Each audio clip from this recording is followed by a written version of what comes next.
저희 두 번째 키워드는 거부인데요. 두 번째로 드릴 질문은 이겁니다. 이재명 민주당 대표가 어제 우원식 국회의장이 제안했던 개헌 논의를 사실상 거부를 했습니다. 이 대표는 원래 탄핵 선고 이후에는 뭔가 논의를 할 수 있을 것 같은 여지를 남겼는데 결과적으로 또 거부를 했거든요. 대체 왜 거부를 하고 있는 것일까? 여기에 대한 답을 좀 써주시면 됩니다. 어제 우원식 의장이 민주당과 국민의힘에 대해서 이제 본인이 좀 소통을 해본 결과 개헌 투표에 동의를 했다라고 하면서 국민투표법을 개정하자라고 얘기를 좀 했었어요. 그래서 이번 그 대선 때 같이 국민투표를 진행하자라고 동시 투표론을 띄웠었는데 이 대표가 개헌 필요하긴 한데 지금은 아니다 이렇게 좀 거절을 했습니다. 거절하는 이유는 딱 한 가지. 예. 일단 본인 말로는 네. 내란 종식이 먼저다 이렇게 얘기하긴 했는데 조홍천 의원님 답부터 한번 볼까요? 네. 부자 몸조심이다. 떨어지는 낙엽도 조심한다 이런 건가요? 예, 군대에서 말년되면은 네. 항상 뭐 하는 말이 있죠. 아. 떨어진 낙엽도 조심해라. 예. 예. 그 사병들끼리 네.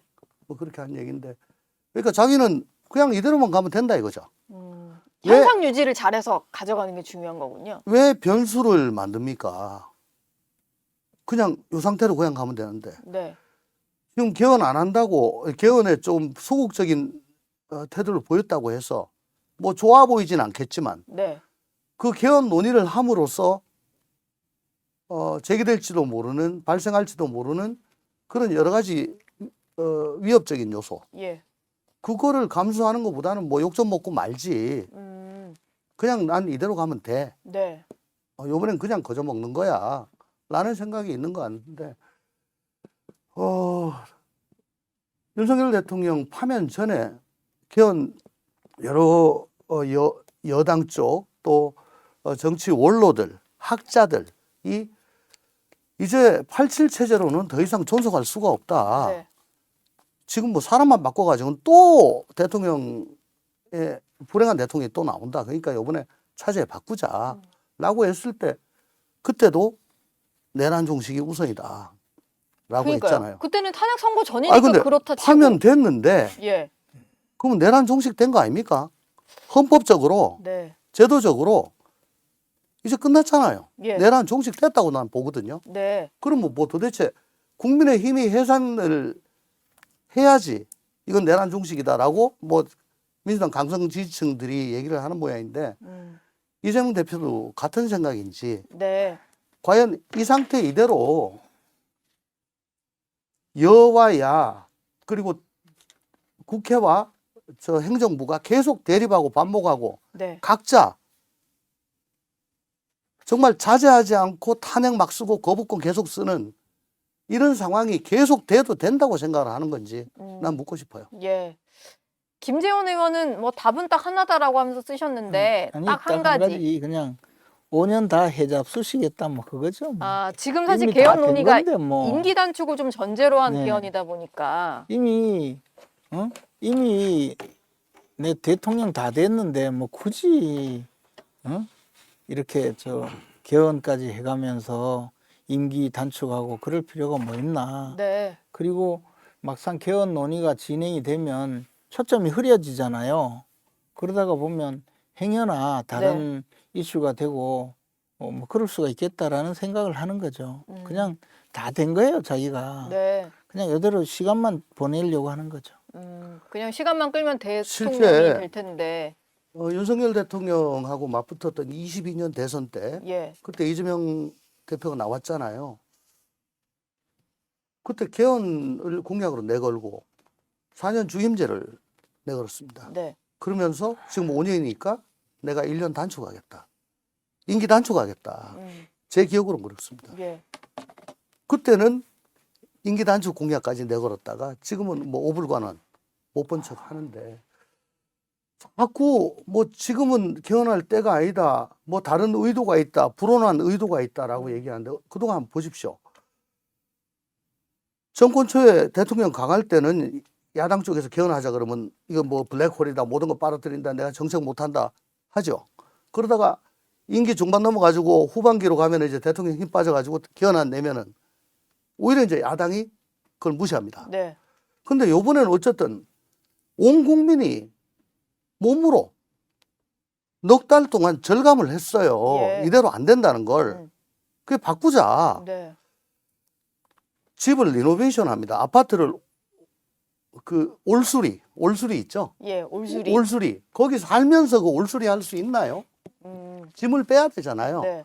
그러면 이사 들어오기 전에 올수리 해놓고 들어와야죠. 예. 지금 2달이라는 지금이 적기네요. 공백기가 생겼어요. 그동안에 보면은 살 때는 집에 아파트 살 때는 올수리 절대로 못 합니다. 네. 짐을 빼놓고 해야지. 지금 예. 그런 상황이거든요. 저는 그렇게 말씀드리고 싶어요. 지금이 올수리의 적기인데 일단 이재명 대표는 좀 침묵을 하고 있는 상태. 침묵을 하다가 또 오늘은 내란 종식이 우선이다 이렇게 거부를 했고요. 아이고 뭐 어떻게 하지 내란이 종식돼요? 그러니까 내란 종식 얘기를 계속 이재명 대표도 그렇고 뭐 정청래 의원이나 이런 분들이 계속 얘기를 해요. 그래서 정청래 의원의 논리는 또 이런 건데 헌법 개정이 자칫 내란 주범 세력의 도피처로 작용할 우려가 있다. 뭐 이런 얘기를 합니다.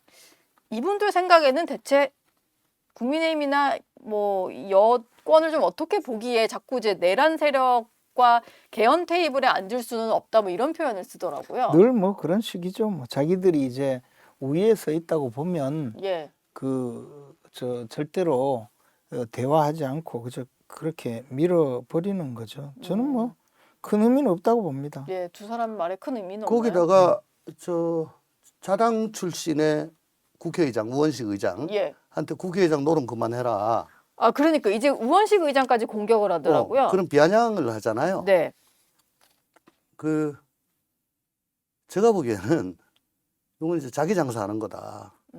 강성 지지층 개딸들한테 예. 내가 정말 우리 이재명 아버지를 위해서 맨 앞에 나서가지고 잘 싸우지. 나 슈퍼챗 줘. 슈퍼챗을 달라 이런 거예요. 왜 여기서 그냥 국회의장으로 지금 잘 계시는 분한테 국회의장 노름을 하지 마라.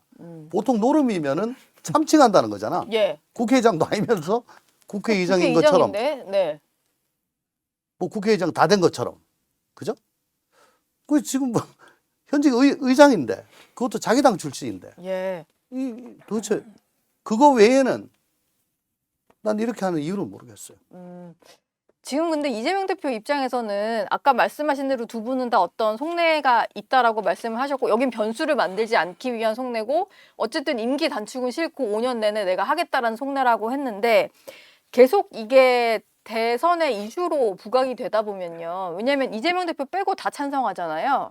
계속 나오다 보면 이게 어느 순간은 그냥 본인이 받는 것 자체가 별로 불이익은 없을 수도 있을 것 같다는 생각은 들거든요. 그냥 받는 좀 큰 포용적인 모습을 보이는 것 자체가 이 대표 입장에서는 좋을 수도 있지 않을까요? 근데 뭐 지금 뭐 받는다고 해서 이제 달라질 게 하나도 없죠. 이미 속내는 국민들이 다 알았고 네. 밀려서 받는구나 그 생각밖에 다 하겠어요. 이게 뭐 굉장히 내가 불이익 보고 안 받아도 되는 건데 내가 불이익인데 받는다 이게 아니잖아요. 지금 예. 우리 국민들이 느끼는 것은 이제 지금까지 이른바 87 체제라고 말하는 현행 헌법으로 인한 이 권력 구조라든가 사회 제도에 문제가 있다. 그러니까 이걸 좀 개선하고 바꾸자라는 건데 국민들이 보기에 이재명 대표는 아니야. 이 상태로 그냥 가는 게 나한테 더 좋아. 그 말이잖아요. 예. 나는 이런 뭐 예를 들어 대통령 권한이 강하고 거기다가 국회까지 장악하고 있으니까 내가 대통령이 되면 그냥 3번을 전부 장악한 거야. 그러니까 내가 해먹으려고 하는데 왜 또 이걸 바꿔가지고 대통령 권한도 좀 바꾸고 임기도 단축하려고 하냐. 나는 이 상태가 좋다. 이 이야기잖아요. 그런데 그런 상태에서 예를 들어 이미 그런 모습은 다 드러났는데 개헌을 받겠다라고 하면 그동안은 왜 안 받았느냐. 또는 개헌을 받는다고 해서 그러면 뭐가 달라지느냐. 이런 문제에서 걸림돌 하나가 제거된 것처럼 보이지 이재명 대표가 굉장히 무슨 자기가 손해보는 것을 드러낸 거다 이렇게 생각되진 않죠. 저는 뭐. 거기다가 지금 국민투표법이 예. 위헌의 상태로 아직 개정이 안 돼가지고 네, 개정해야 돼요. 뭐 그걸 핑계 대는데 21대 국회 때 우리 이원욱 의원이 그 개정안을 냈어요. 근데 그때 그거 거들떠 보지도 않았습니다. 그 이후에도 아마 몇 건 있을 겁니다. 네. 그러면 그동안에 뭐 했습니까? 위헌의 상태로 계속 놔뒀어요. 예.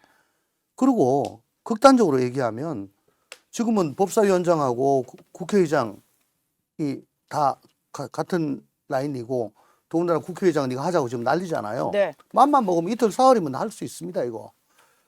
방금 김 전 의원께서 말씀을 하셨지만 저는 이거 이재명 포비아를 상당히 더 짙게 만든다. 이 개헌에 대한 거부, 거부. 표명이요. 왜냐하면 이 제왕적 대통령제를 그대로 가져가겠다는 거잖아요. 네. 왜 내 권한을 내가 줄이냐.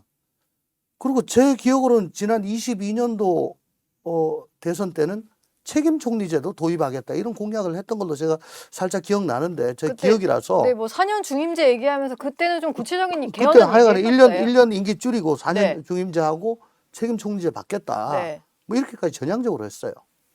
근데 지금은 뭐 완전히 언제 내가 그랬는데 라는 식이잖아요. 지금 보면은 어쨌든 190여 석에 달하는 야권, 거대 여권으로 사실상 행정부를 흔들었지 않습니까? 네. 기능을 못하게 했지 않습니까? 근데 거기에 행정 권력까지 쥐게 되면은 제가 저번에 말씀드렸듯이 사우론의 그 절대 반지를 끼게 되는 건데 네. 그러면 정말 하고 싶은 법 다 만들어도 이거 거부권 누가 합니까? 안 하잖아요. 예. 아무도 안 한다고요. 그렇죠. 그리고 저번에도 한번 내가 말씀드렸지만 일반 사면하면 지금 재판 중인 거 전부 다 일거에 날릴 수가 있습니다. 거기다가 내 정말 이런 말씀을 내 드리기 싫은데 사실 요번에 선거법 위반 2심 무죄 판결 난 거 보고 법원이 눈치 보나 이런 생각까지 저는 법원은 굉장히 존중하는 편이거든요. 네. 저 살짝 했어요.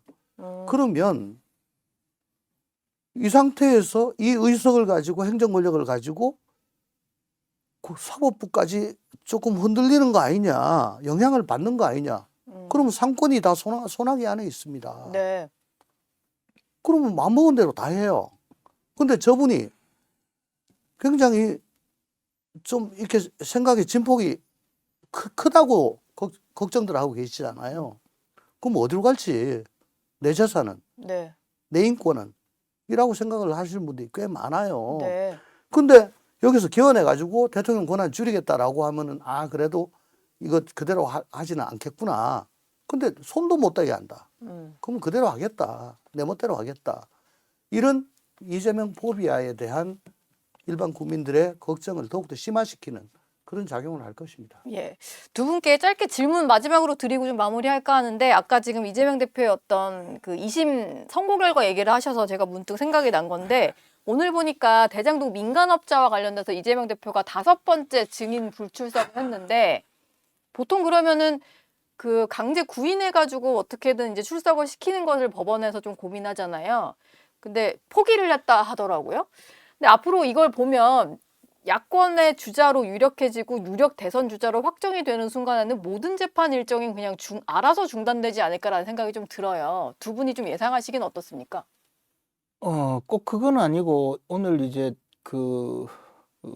더 이상 소환하는 것을 포기한 이유는 예. 이제 지난번에 과태료를 부과했잖아요. 근데 과태료를 내지 않으면 감치를 할 수 있는데 문제는 과태료 처분에 대해서 또 이의 신청을 했어요. 아, 그래요? 네. 네. 그럼 그 재판이 또 상당 기간 가야 돼요. 아, 그렇구나. 네. 좀 뭐 그것도 있는지 몰랐는데 예. 하여튼 그래서 그 재판에 과태료에 이의 신청을 해서 네, 그 재판을 또 해야 되는데 예. 하여튼 그러니까 시간이 어차피 가야 되고 이 사람을 계속 불러서 이번에 안 오면 저 구인장을 발부해서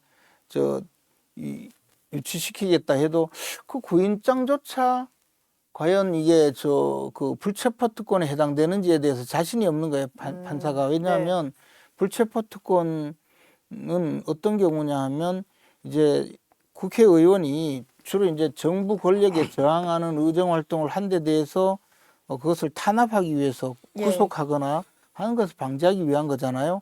근데 재판장이 그 설명한 내용에 의하면 이건 그게 아니고 법원에서 나오라 했는데 안 나왔는 거니까 그래서 사법 절차를 무시하고 있는 것이고 현존하는 위험이니까 이것에 대해서 불체포 특권이 적용되지 않는다고 보이는데 네. 그렇다고 해도 이게 애매하다는 거예요. 저도 뭐 동감입니다. 이거는 형사처벌에 대해서 불체포 특권이 있지. 이거는 사법 질서벌이거든요. 예. 그러니까 벌금 다 과태료고. 그럼 의원이라고 해서 그 불체포 특권을 나는 누릴 해당 이유는 안 된다고 없네요. 보는데. 그러니까 법원에서 근데- 해당 안 된다고 보는데 다만 좀 이게 유력 걱정이 된다. 대선 주자고 하니까 예. 판사가 그래가지고 아, 구인장을 밟을 수도 그러니까- 없고 해서 그러니까 못하겠는데. 제가 좀 사법부에 대한 신뢰가 상당히 좀 가신다라고 말씀드린 게 그런 거고요. 네. 제가 꼭 드리고 싶은 말씀은 증언의 의무는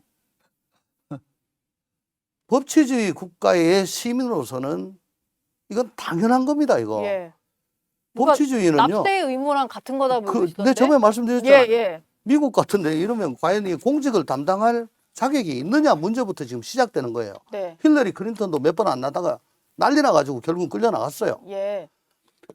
이거 만약에 증인 보고 나오라는 건 뭐냐면 실체적 진실이 뭐냐는 걸 얘기를 하라는 거 아닙니까? 네. 그래야 재판이 되잖아요. 예. 이런 식으로 권력자라고 다 빼주면은 진실 발견을 못 합니다. 그러면 법치주의 형해화돼요. 네. 자기가 저 법치주의가 확립된 나라에 국민으로서 마땅해야 될 의무를 안 하는 거, 이거는 공무담임 자격이 없다고 네. 미국에서는 아마 판정을 할 겁니다. 근데 이게 이제 또 이재명 대표를 이해를 좀 해야 돼요. 예. 뭐냐면 이제 재판 자체가 대장동 사건의 그 공범들 재판이잖아요. 네. 민간업자들. 네. 그럼 민간업자들의 증언 그 재판에 증언을 하게 되면 그 사람들이 어쨌든 유죄 판결을 받으면 자기한테도 불리할 수 있고 그 사람들한테 유리한 증언을 하면 또 위증되잖아요. 그렇죠. 그 불리한 증언을 하면 이 사람들이 또 자기 재판에 와서 증언을 해야 돼요. 네. 그죠? 이러지도 저러지도 못하는 상황이네요. 그러니까 안 가는 딱 거예요. 지금. 그냥 그리고 예. 과태료 그냥 내고 말겠다는 거지. 뭐. 알겠습니다. 뭐 요런 얘기는 이재명 대표 사법 리스크 얘기는 다음 주에 더 이어서 해보도록 하고 오늘 두 분 말씀은 여기서 마무리하겠습니다. 고맙습니다. 고맙습니다.